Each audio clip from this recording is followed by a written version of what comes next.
Et puis dans les environs de Hué, il y a plusieurs tombeaux royaux.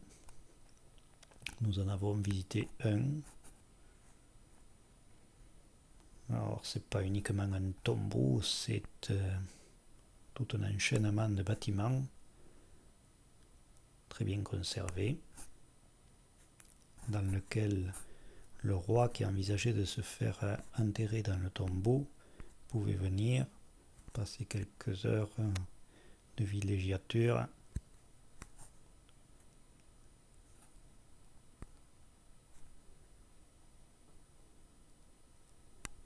pour apprécier la beauté du paysage, le calme du paysage aussi. Là aussi une grande richesse.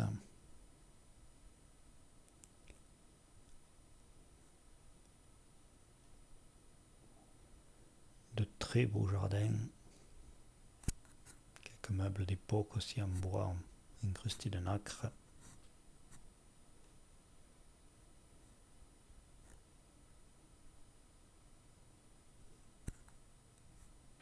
Plusieurs lacs qui séparent les différentes maisons, enfin constructions. Et puis là-bas, tout au fond, le tombeau auquel on n'accède pas.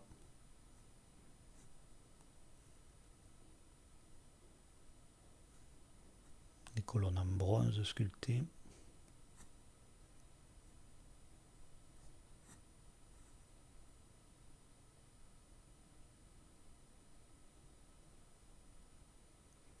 Ici, c'est la rivière des parfums et un temple moderne.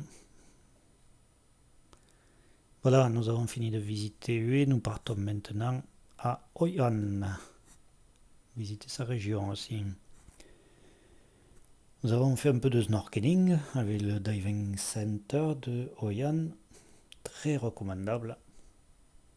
Et nous avons regretté un petit peu de n'avoir pas su que sur l'île existaient quelques hébergements, chez l'habitant en particulier, dans lesquels nous aurions bien aimé séjourner un jour ou deux, puisqu'il y avait des sublimes plages absolument paradisiaques. Ici, les militaires qui déchargent les cailloux pour protéger la côte. De l'eau transparente, chaude.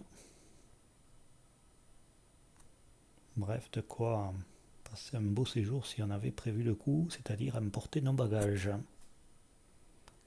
Voilà, Hoi An, c'est toute une ville qui était un port autrefois et donc qui a rassemblé les maisons de beaucoup de commerçants très riches qui ont construit chacun leur habitat de façon traditionnelle.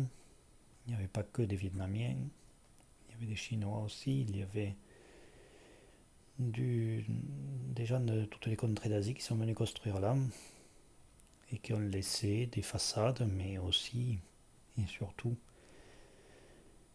à l'arrière de ces façades de superbes maisons avec du mobilier qui a été conservé. Un joli point japonais. Voilà, de belles façades coloniales. Alors, ce qu'il faut savoir, c'est que la rivière déborde quasiment tous les ans, mais déborde beaucoup et arrive à pratiquement 1 mètre, 1 mètre 50. Là, on aperçoit à chaque niveau le signal de chaque crue. Et la ville est remise en état à chaque fois pour représenter à nouveau aux touristes tous ces joyaux architecturaux et culturels. Du bois sculpté, des charpentes.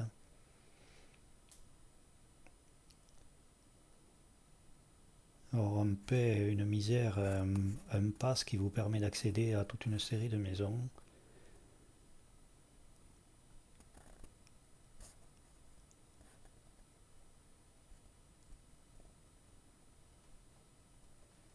Voilà des moulins de prière en encens qui brûlent dans la maison d'une congrégation chinoise. Du bois incrusté de nacre avec une précision magnifique. Et voilà, ici s'arrête notre périple puisqu'ensuite nous allons redescendre assez rapidement vers le sud et prendre l'avion. Ciao le Vietnam!